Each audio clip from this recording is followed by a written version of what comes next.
Bonjour à tous. Donc, je vais rentrer un peu plus dans le concret après cette présentation PowerPoint qui vous a montré un peu le déroulement de l'expérimentation de la plateforme collaborative. Donc, ce que je vous propose, c'est de vous montrer concrètement, vous, comment ça va se passer pour commencer dans cette expérimentation. Donc, on va se mettre dans la peau d'un des membres du groupe de travail étendu. Donc pour récupérer son espace de travail et pour ensuite pouvoir créer un projet, inviter des membres, etc. Et donc à la suite de cette présentation, où on va vous montrer les différentes fonctionnalités de base de la plateforme collaborative, on vous donnera accès à un ensemble de liens, donc notamment des liens pour le forum qui contiendront donc plus d'informations pour justement expérimenter des fonctions un peu plus spécifiques de la plateforme. Voilà, et on vous créera votre espace collaboratif. Donc, on va tous vous envoyer dans les jours à venir une invitation sur un espace de travail. Donc, qu'est-ce que c'est un espace de travail? Là, par exemple, je suis sur la connexion d'un espace de travail qui s'appelle Démo GT étendu, qu'on a créé spécifiquement pour ce webinaire et donc pour le groupe de travail étendu auquel vous faites partie. Donc ce qu'il faut comprendre, c'est que la plateforme est composée en fait de différents espaces de travail qui sont complètement indépendants. Donc vous aurez chacun votre espace de travail lié à votre entreprise. Donc voilà, monentreprise.pfptnvtest.io. Et donc les différents espaces de travail ont absolument rien de... Enfin, ils ont la structure qui est commune, mais si vous voulez, vous ne pouvez pas échanger de documents. Voilà, c'est complètement indépendant. Donc, on va vous créer cet espace et on va vous y inviter. Donc, pour ça, en fait, vous allez recevoir une invitation par mail avec le mail sur lequel nous vous contactons habituellement. Donc là, par exemple, mon contact Joël Radius, je lui ai envoyé un mail d'invitation sur son espace de travail. Donc là, je l'ai invité sur Démo GT étendu. Donc vous recevrez un mail contenant donc l'adresse de votre espace de travail, donc Démo GT étendu, et un mot de passe temporaire. Voilà. Donc vous copiez ce mot de passe, vous acceptez l'invitation. Donc vous rentrez votre adresse mail et le mot de passe. Voilà, et donc ensuite vous avez accès à un formulaire qui vous permettra donc de changer votre mot de passe. Là, à la suite de quoi, on va vous demander de remplir quelques informations. Donc vous pouvez, si vous le voulez, renseigner une photo, c'est toujours sympa pour les gens qui travaillent avec vous. Et donc renseigner une compétence. Donc ça c'est quelque chose de relativement important. Sur la plateforme, en fait, on va repérer les différents membres avec donc leurs initiales. Donc là, ça sera JR, suivi de leurs compétences. Donc la compétence, c'est typiquement votre rôle sur le projet. Donc moi, par exemple, disons que je suis couvreur et que je travaille pour une entreprise qui s'appelle Sud Couverture. Voilà. Donc je clique sur suivant. Ensuite, sur cette page-là, j'ai la possibilité d'installer donc ce qu'on appelle le PTNB Drive. Donc c'est un petit logiciel que vous installez sur votre ordinateur. On en parlera plus en détail par la suite, mais ça va permettre en fait de travailler de manière synchronisée, donc d'avoir des documents synchronisés sur votre ordinateur et sur la plateforme, pour notamment pouvoir travailler de manière hors ligne, quand vous êtes dans les transports, etc. Donc, vous cliquez sur suivant, et donc là, voilà, vous avez finalement terminé de créer votre espace de travail. Et donc, vous allez arriver sur un espace de travail qui sera vide. Là, pour le cas, c'est pas vrai puisque donc on a utilisé un espace de travail particulier qui s'appelle Démo GTE, donc pour aller un peu plus loin dans la démonstration. Mais donc, vous aurez cet espace qui sera vide ainsi que la liste des contacts qui sera complètement vide. Et donc, à ce moment-là, vous aurez la possibilité de créer des projets. Donc voilà, pour revenir un peu aux questions qui ont été posées auparavant, vous aurez un seul espace de travail, mais cependant, vous pouvez créer autant de projets que vous le souhaitez. Et dans chaque projet, vous pouvez inviter indépendamment certains des contacts de l'espace de travail. Donc voilà, là ici, ce n'est pas le cas, mais vous pouvez avoir un nombre différent d'utilisateurs qui sont concernés par le projet Atelier BIM virtuel et du projet rénovation confort. Donc on va voir tout de suite comment est-ce qu'on ajoute un nouveau projet à l'espace de travail. Donc on clique sur ajouter un projet. Donc là on va par exemple créer un projet projet test GTE. Donc il faut comprendre, en fait il faut classer les projets automatiquement dans des catégories. Donc là par exemple on a une catégorie qui est créée qui s'appelle projet de démonstration dans lequel on a nos deux projets, mais là on va par exemple créer une nouvelle catégorie qui va s'appeler démonstration GTE. Voilà.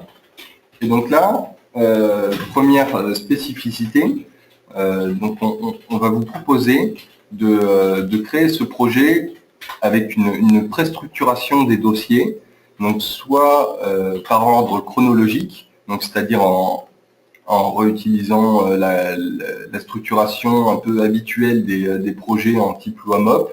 Donc là, vous allez retrouver typiquement toutes les phases de construction habituelles. Donc là, par exemple, dans les phases de conception, on va retrouver l'avant-projet, les phases pro, etc. Voilà. Ou alors, vous allez avoir une structuration plus thématique, plus transversale, voilà, qui s'appelle la structuration thématique, dans laquelle on va retrouver donc une autre manière de ranger les dossiers. Donc ça vous permet un peu de créer une cohérence entre vos différents projets. Également, pour rebondir sur une question qui avait été posée, si vous décidez de créer un projet uniquement pour discuter dans votre entreprise, pour échanger des documents sans forcément être lié à une arborescence de type projet de construction, vous pouvez, ou également pour un projet qui serait de taille très petite et dans lequel vous n'auriez pas le besoin d'utiliser une de ces deux structurations, vous pouvez choisir de n'utiliser aucune structuration. Donc pour cette démonstration, on va par exemple créer un projet en utilisant la structuration chronologique. Et donc on clique sur ajouter. Donc on voit ici qu'il m'a rajouté une nouvelle catégorie et mon projet test GTE pour lequel pour le moment je suis tout seul. Donc là vous voyez, on me reconnaît en tant que JR couvreur, donc Joël Radius, couvreur. Voilà. Donc pour accéder à ce projet, tout simplement je clique dessus et donc quand je vais dans mes documents, je vois bien que les dossiers ont été rangés comme je l'ai demandé. Voilà. Donc maintenant on va voir, donc là vous voyez je suis dans mon espace de travail démo GT étendu, dans le projet test GTE et dans l'onglet documents qui est ici.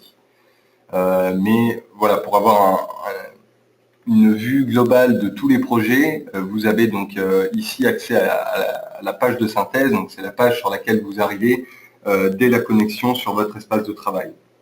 Donc on va voir maintenant comment inviter un utilisateur à rejoindre votre espace de travail.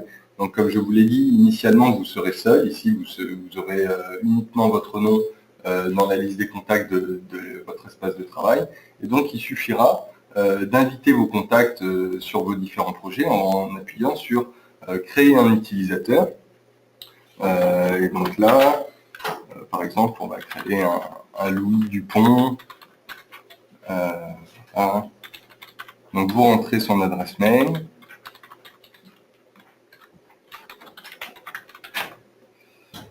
Vous sélectionnez un rôle. Donc, c'est-à-dire que il va y avoir différentes. En fait, c'est des présélections de droits auxquels vous donnez accès à aux différents utilisateurs sur la plateforme. Donc le droit le plus élevé, ça va être l'administrateur principal. Donc c'est une personne qui va avoir presque autant de droits que vous. En fait, c'est quasiment identique au gestionnaire de l'espace de travail. Ensuite, vous allez avoir donc l'administrateur qui, lui, va avoir légèrement moins de droits. Donc, tout est expliqué. Hein. Ici, vous pourrez lire plus en détail. Donc, lui, par exemple, il peut ajouter des projets, mais il ne peut pas en supprimer. Également, il peut ajouter un utilisateur, mais il ne peut pas supprimer un utilisateur de l'espace de travail, etc. Et ensuite, il va y avoir donc l'utilisateur simple qui, lui, aura accès uniquement aux choses auxquelles vous allez l'inviter. Voilà, donc les projets auxquels vous allez inviter, il n'aura pas la possibilité d'inviter quelqu'un de plus, etc. Donc là, par exemple, on va créer un simple utilisateur. Vous pouvez, si vous voulez, lui écrire un message de bienvenue et donc vous l'ajoutez. Et là, il va recevoir, de la même manière que je l'ai montré au début, il va recevoir une invitation pour rejoindre l'espace de travail. Donc là, il va en fait s'ajouter dans la liste de vos contacts. Ensuite, pour l'inviter à rejoindre un projet, donc vous cliquez ici sur le menu contextuel du projet auquel vous voulez l'ajouter et vous sélectionnez Ajouter un participant. Et donc là, vous allez avoir la liste déroulante des personnes qui font partie de l'espace de travail. Et donc vous recherchez Louis Dupont et vous ajoutez Louis Dupont à l'espace de au projet. Voilà, donc là, ici, on voit que Louis Dupont nous a rejoint. Voilà. Alors, maintenant, je vais vous montrer donc un peu plus en détail les différentes fonctionnalités de la plateforme en utilisant les deux projets qui sont existants sur cet espace de travail de démonstration. Donc, si j'utilise cet espace, c'est également parce qu'on va vous donner accès à la suite de ce webinaire à cet espace de travail. Donc, c'est quelque chose qui n'est pas vide, ce qui vous permettra en fait de vous faire la main avec les différentes fonctionnalités. Vous avez différents fichiers, voilà, et vous pourrez discuter également. On va inviter tous les membres du GT étendu. Donc, vous pourrez utiliser cette plateforme pour échanger entre vous si vous le souhaitez. Voilà, donc ici on a créé deux projets. Donc un premier projet qui reprend, pour ceux qui connaissent, les fichiers de l'atelier BIM virtuel. Donc là, ouais, je vais plutôt utiliser un deuxième, mon compte principal, parce que là j'ai fait... Voilà. Donc là, je me suis connecté en tant que Vivien Dansac sur la plateforme, puisque j'ai accès ici aux différents projets. Donc là, par exemple, l'atelier BIM virtuel, donc on a utilisé une structuration de type LOAMOP. Donc on va retrouver dans les documents les différentes maquettes numériques et autres documents qui composent ce projet. Également un autre projet de taille plus modeste. Donc là, on a imaginé, c'est un projet fictif de rénovation de maisons individuelles dans lequel on n'a pas utilisé de préstructuration de l'arborescence. Et donc voilà, vous allez avoir une petite maquette et quelques fichiers pour vous faire la main, donc des documents Word, etc. Donc, ce que je vous propose, c'est de vous montrer donc, ce module document, comment ça fonctionne. Donc, par exemple, pour déposer un document, vous avez plusieurs manières de faire. Donc, soit vous utilisez ici le bouton Ajouter des fichiers, qui va vous ouvrir un explorateur dans lequel vous allez pouvoir choisir un fichier et l'ouvrir. Ou alors, tout simplement, vous utilisez une fonction glisser-déposer. Voilà, donc par exemple, là, vous ouvrez votre explorateur, vous sélectionnez un fichier et vous le déposez. Voilà, donc là, on va pouvoir... bon, là, j'avais déjà rajouté ce fichier, donc vous voyez, ça me va un peu en avance de phase. Il me propose d'ajouter une version. Donc, ça m'avance sur cette fonction qui est donc la gestion des versions sur les fichiers. C'est-à-dire que si par exemple ce devis plomberie va évoluer, je peux ajouter une nouvelle version comme je l'ai fait. Et donc la nouvelle version va remplacer le fichier qui est initialement présent, mais celui-ci va être conservé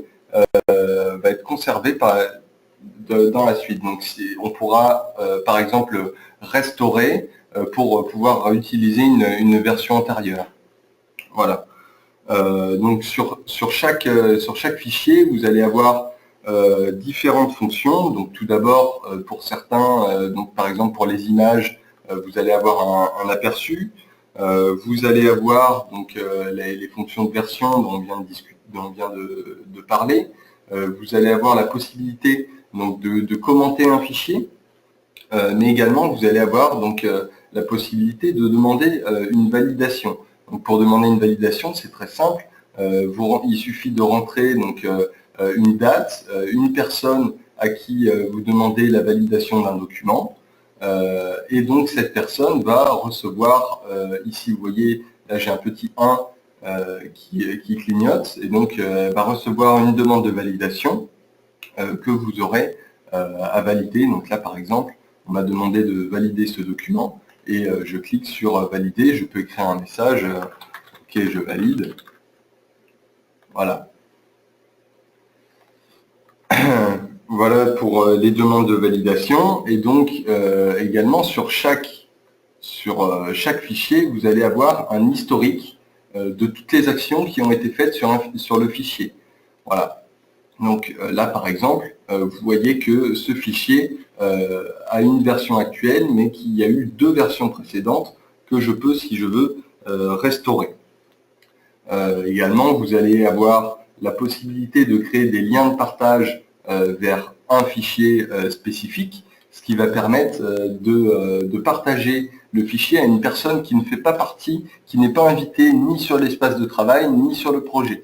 Voilà, donc vous créez le lien et vous pouvez simplement l'envoyer par mail ou le copier pour l'envoyer avec le moyen de communication que vous souhaitez.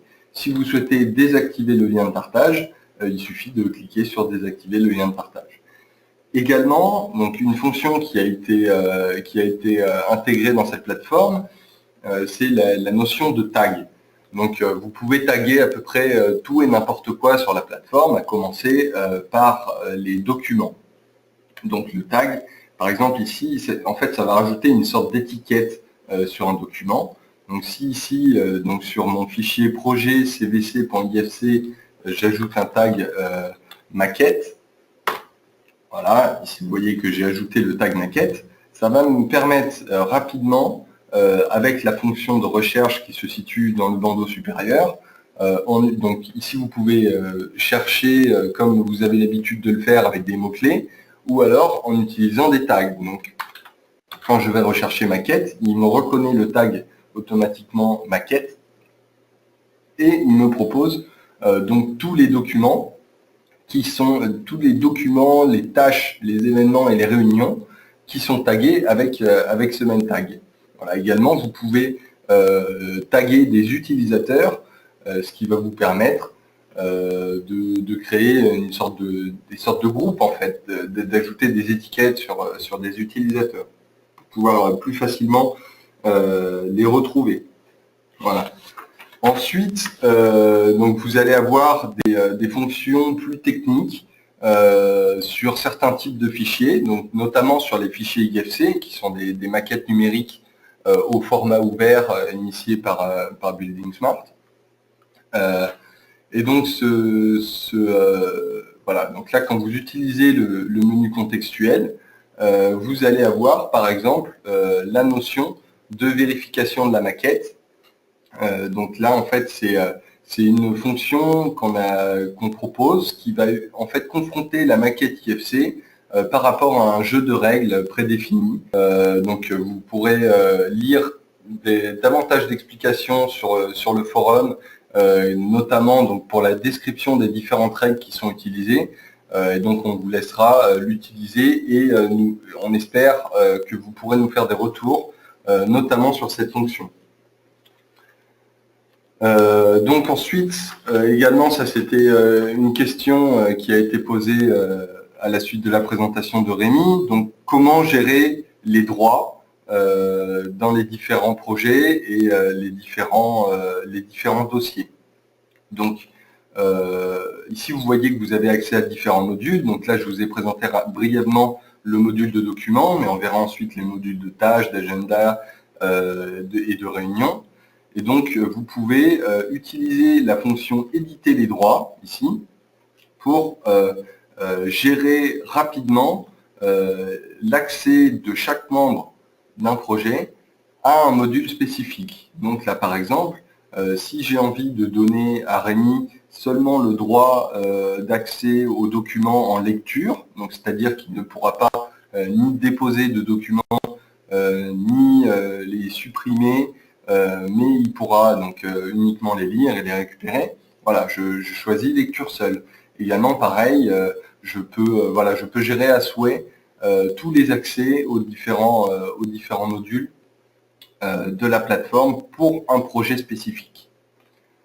Ensuite, donc là, quand je reviens dans le module documents, si par exemple je souhaite limiter l'accès au dossier installation CBC, je sélectionne le menu contextuel et j'utilise la fonction gestion des accès.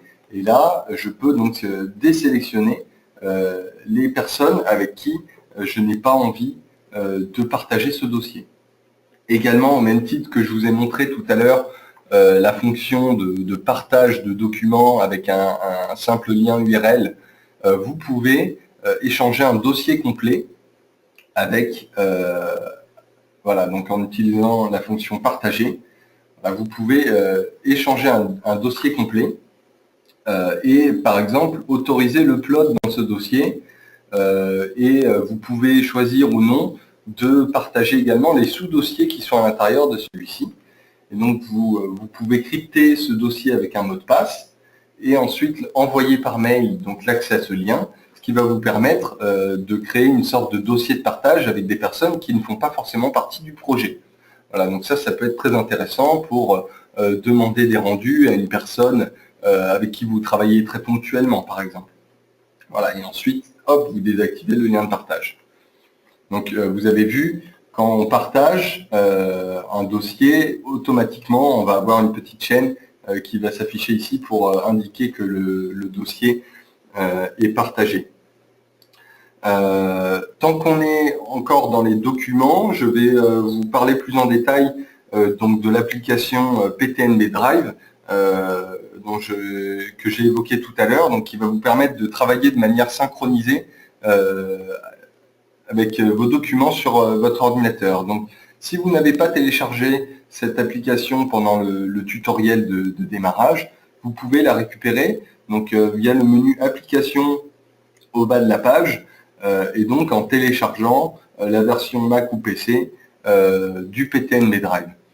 Donc ce PTNB Drive, c'est une petite application dont voici l'interface qui va vous permettre en fait de récupérer dans votre explorateur les différents projets et les fichiers de tous les voilà, que vous utilisez sur la plateforme. Donc là par exemple, on voit que je vais donc dans le PTNB Drive démo GTE qui correspond à mon espace de travail démo gte.pf-ptnb-test qui est ici. Je rentre dans ma catégorie projet de démonstration et donc je retrouve mes deux projets de démonstration, dont notamment celui-là. Et donc si je rentre à l'intérieur, je vois exactement les mêmes documents que ceux auxquels j'ai accès depuis la plateforme. Et donc je peux également déposer un document de cette manière. En déposant un document dans ce dossier, il va se synchroniser sur la plateforme. Et inversement, si je dépose un document sur la plateforme, il va se synchroniser dans mon dossier PTNB Drive. Et donc ça vous permet notamment d'avoir accès aux documents de manière hors ligne. Voilà. Avant de passer brièvement aux autres onglets, je vais vous parler donc des outils de communication que comporte la plateforme.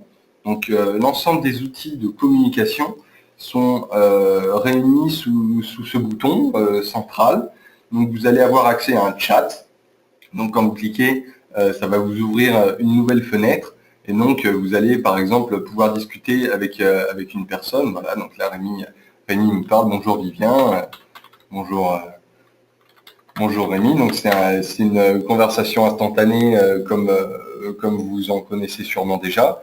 Vous allez pouvoir créer des conversations avec un groupe de personnes que vous aurez défini, ou encore vous allez pouvoir parler avec l'ensemble des membres du projet.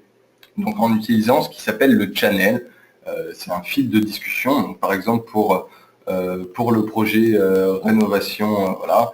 Donc là ici, tout le monde a accès à ce fil de discussion.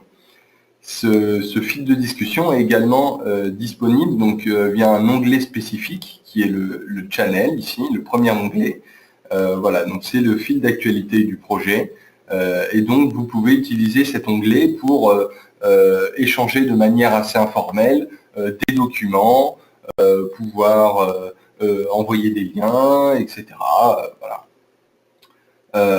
Également, vous allez avoir la possibilité d'envoyer des mails depuis la plateforme, donc sans vous soucier de gérer vos contacts par projet, etc.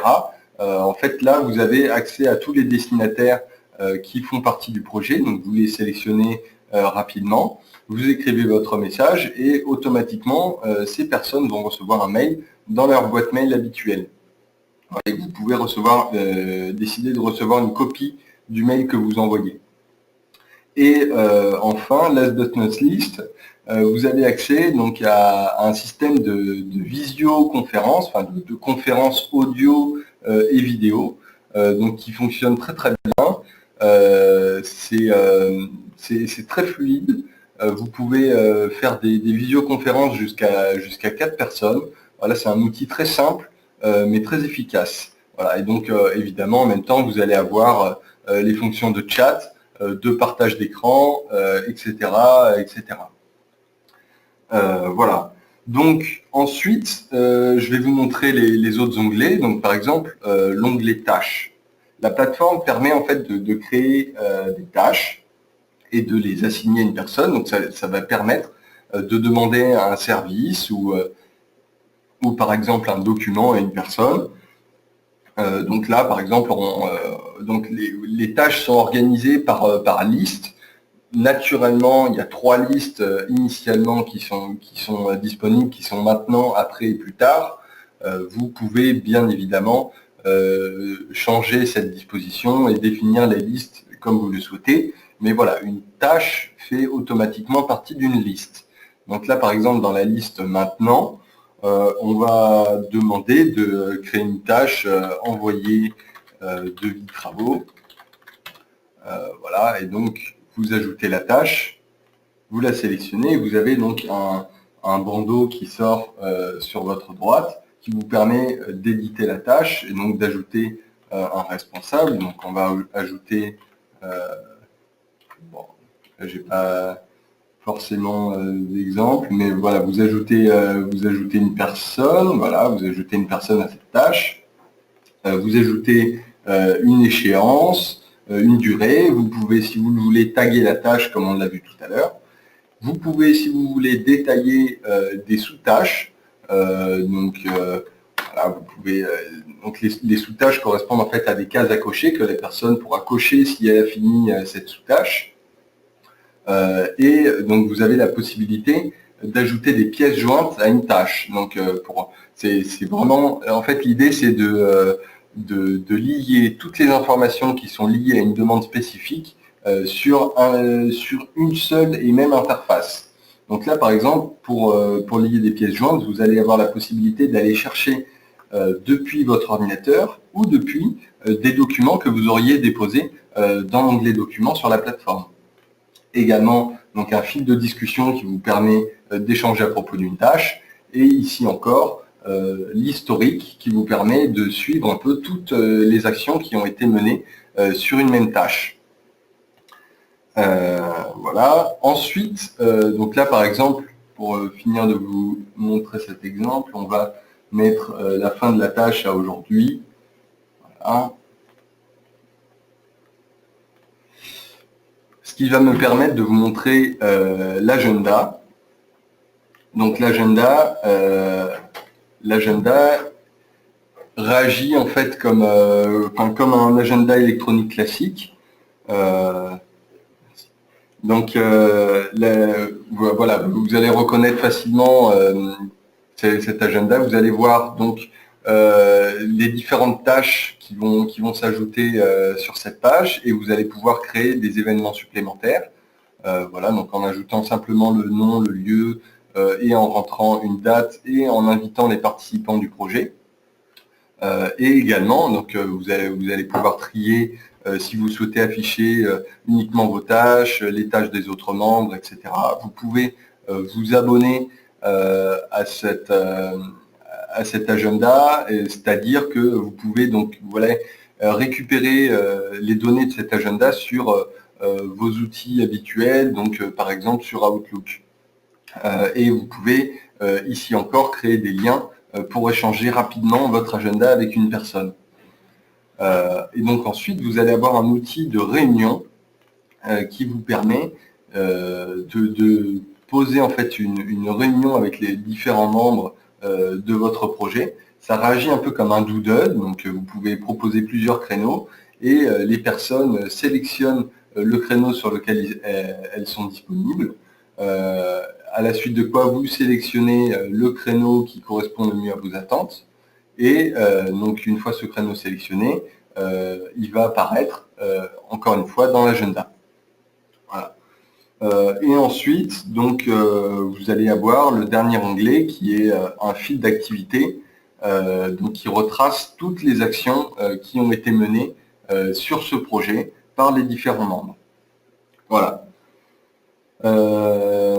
Une chose que je voulais vous montrer tout de suite avant de passer à l'application externe qui s'appelle FBeam, qui va permettre donc de visualiser les maquettes numériques, c'est la notion d'outil support. Donc, dans le bandeau du bas, vous allez avoir accès à un onglet support, et donc si vous cliquez sur forum, vous êtes redirigé vers le forum de la plateforme. On va en même temps que vous allez recevoir une invitation pour cet espace de travail et pour votre espace de travail personnalisé, on va vous envoyer également une invitation pour rejoindre le forum. Donc ce forum est composé de deux choses. Donc la première, c'est des sujets qui sont d'ores et déjà créés, qui correspondent à une FAQ, donc une foire aux questions. Les questions qu'on imagine que vous allez pouvoir vous poser. Donc, par exemple, pour la catégorie documents, comment demander la validation d'un document. Donc là, vous allez avoir toutes les explications sur quel bouton est-ce qu'il faut cliquer pour demander un document, pour demander une validation. Voilà, donc je vous le dis également, j'ai organisé ça en utilisant des petites flèches ici. À chaque fois, si vous voulez avoir plus de détails, il faut cliquer sur les petites flèches pour faire apparaître, par exemple, des images ou davantage d'informations. Et donc, au-delà des sujets qui sont déjà créés, on vous invite à créer de nouveaux sujets donc, dans les catégories qui correspondent à vos questions pour nous parler des différents problèmes que vous avez sur la plateforme. Et également, on a créé donc une boîte à idées dans laquelle vous pourrez créer des sujets en proposant des suggestions d'amélioration, des fonctions qui, pour vous, vous seraient utiles sur la plateforme, des demandes de services particuliers, etc. Voilà, donc on va essayer d'être le plus réactif possible. Je pense que Rémi a déjà beaucoup insisté sur ce point. Mais voilà, l'idée, c'est vraiment au cours de cette expérimentation, d'échanger un maximum pour avoir donc un maximum de retours sur ce projet de plateforme, pour essayer de faire en sorte qu'elle corresponde le plus aux attentes des TPE et PME du bâtiment. Donc à ce niveau-là, ça va vraiment être à vous de jouer, et donc on essaiera d'être le plus réactif possible pour répondre à toutes vos questions. Donc ensuite, maintenant qu'on a fait un peu le tour de toutes les fonctionnalités de la plateforme, les fonctionnalités on va dire, de base. Vous aurez accès donc à plus de fonctionnalités, notamment tout ce qui est lié plus au BIM, donc le vérificateur de règles que j'ai rapidement abordé tout à l'heure, etc., via, par exemple, l'onglet fonctionnalités BIM du forum. Donc, je vais vous montrer maintenant le lien avec une application externe qui s'appelle donc FBIM, qui est développée par le CSTB. Donc, vous pouvez télécharger cette application directement depuis la plateforme. Également pour Mac ou PC, vous choisissez pour FBIM. Et donc, ça vous permet c'est un logiciel qui va vous permettre de visualiser des maquettes numériques, notamment au format IFC, qui sont disposées sur la plateforme ou sur votre ordinateur. Donc l'intérêt, c'est que vous êtes directement depuis le logiciel connecté à la plateforme. Donc là, par exemple, vous voyez que je suis connecté en tant que viviendansac@cstb.fr. Et donc j'ai accès à un module plateforme SaaS du PTND, auquel en fait il me suffit, je vois ici la liste donc en gras des espaces de travail auxquels j'ai accès, et donc dessous des différents projets de cet espace de travail auquel on m'a donné accès. Donc ici je retrouve par exemple mon espace de travail démo GTE, dans lequel je retrouve mes deux projets, projet rénovation confort et atelier BIM virtuel. Donc si on va dans le projet rénovation confort, par exemple, donc on retrouve l'arborescence du projet qu'on a utilisé tout à l'heure. Voilà, la même pour l'atelier BIM virtuel. Voilà. Et donc là, il suffit donc de chercher les maquettes numériques que vous voulez ouvrir dans le visualisateur FBIM. Vous double-cliquez sur un fichier et donc vous voyez, il le charge automatiquement dans le logiciel, et donc vous pouvez visualiser et ensuite utiliser toute la puissance de la visionneuse FBIM qui est donc développée par le CSTB. Vous allez avoir donc davantage d'informations sur un forum dédié qui va être bientôt créé. Donc c'est un logiciel qui est gratuit et qui va être disponible à tous très bientôt. Donc la sortie officielle de ce logiciel va se faire très bientôt. Et voilà, vous pouvez le télécharger depuis la plateforme. Et donc vous avez également sur le forum quelques explications qui vont vous montrer comment vous connecter directement pour aller chercher vos différents fichiers. Donc je ne vais pas vous montrer aujourd'hui toutes les fonctions d'FBIM, mais par exemple une fonctionnalité très simple qui peut vous être utile, c'est la fonction mesurer, qui va vous permettre de mesurer une distance entre deux points. Voilà, donc simplement vous mesurez des distances entre deux points spécifiques d'un projet. Vous voyez ici les mesures de distance. Voilà. Également, vous pouvez créer des annotations.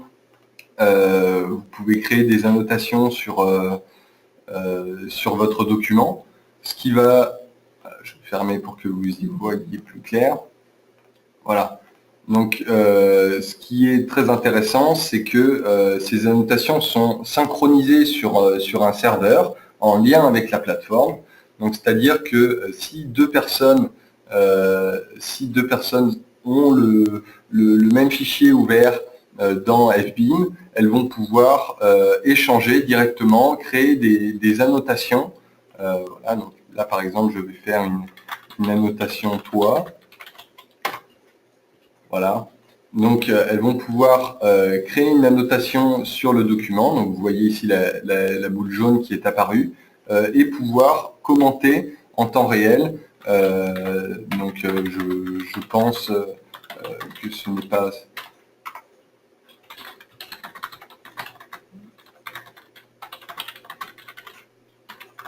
Voilà. Et donc, en temps réel, vous pouvez échanger un peu comme un chat à propos d'un sujet spécifique sur un objet de la maquette. Voilà. Et donc, pour les plus aguerris, vous pouvez sauver ces annotations au format BCF-zip pour, par exemple, les échanger avec une application qui ne serait pas liée à ce serveur BCF. Également, voilà, vous allez, je ne vais pas encore une fois vous détailler toutes les fonctionnalités d'FBIM, mais vous allez avoir la possibilité d'exporter les propriétés de tous les objets IFC, donc dans des classeurs. Ou également la possibilité d'ajouter des documents relatifs sur un fichier IFC ou sur des objets spécifiques de la maquette. Voilà. Rémi, je te propose de reprendre la main pour terminer la... Ok. Donc, voilà, on vous a présenté, le temps est assez court, donc on vous a présenté, essayé de vous présenter le plus possible de choses. Clairement, il y a plein d'autres fonctionnalités, il y a plein aussi de manières de s'accaparer ces fonctionnalités. On vous a montré gestion de documents, le côté collaboratif. Il y a plein de possibilités d'utilisation possible de ces outils. On ne vous demande pas forcément de tout utiliser. Utilisez ce qui vous semble utile et pertinent et faites-nous des retours par rapport à ça. Également des possibilités BIM, sachant que les possibilités BIM, c'est vraiment le sujet sur lequel on travaille pour étendre les capacités de cette plateforme collaborative. Donc pour l'instant, il y a principalement le vérificateur de maquette, il y a FBIM connecté, il y aura également un outil dans les prochains jours qui sera publié, qui est un outil de calcul de quantité. Voilà, qui seront disponibles et on imagine plein d'autres utilisations et plein d'autres fonctionnalités spécifiques au métier du bâtiment et qui s'appuient en tout ou partie sur la maquette numérique. Donc, comme je disais, ajout progressif de ces nouvelles fonctionnalités donc, durant l'été et également jusqu'à la fin du projet en 2018. Je vous ai mis également sur cette présentation que vous pourrez reconsulter via la vidéo finalement de ce webinaire qui sera posté sur la plateforme. Vous avez vu à côté le forum, vous pouvez accéder à des vidéos. Il y aura la vidéo de cette visioconférence qui vous permettra de revenir ou de reconsulter certains points. Donc les fonctionnalités d'FBIM, bon, je ne vais pas m'y attarder, viewer, on peut faire de la collaboration, de l'analyse et également on a pas mal de passerelles vers nos outils de simulation. Sachant qu'FBIM est un logiciel gratuit et distribué par le CSTB, donc diffusion officielle de la version qui est disponible pour vous dès à présent dans les prochains jours. Donc, via la plateforme, vous accédez totalement librement à cet outil. Et après, finalement, ce webinaire, qu'est-ce qu'on fait, qu'est-ce qui se passe donc, comme le disait Vivien, on va créer votre espace de travail, on va vous envoyer les accès au projet Bac à Sable, à l'espace de travail Bac à Sable, on va vous inviter au forum et on va vous inviter sur votre espace de travail pour que vous puissiez commencer à collaborer et à utiliser cette plateforme pour vos projets dans la vraie vie. Donc n'hésitez pas, il y a bien un espace de travail par membre, mais sur cet espace de travail, vous êtes libre d'inviter autant de participants que vous le souhaitez. Il n'y a pas de limite. Et dernier aspect, on va créer également votre compte forum. Donc vous recevrez une invitation et vous pourrez donc paramétrer ce forum et on vous invite très vivement à aller sur cet espace pour poser vos questions, pour faire remonter des bugs potentiels, remonter vos attentes, vos problèmes, pour qu'on puisse, nous derrière, intervenir finalement, vous contacter, résoudre vos problèmes ou faire évoluer la solution en prenant en compte toutes vos remarques. Donc voilà, du coup, maintenant c'est à vous de jouer.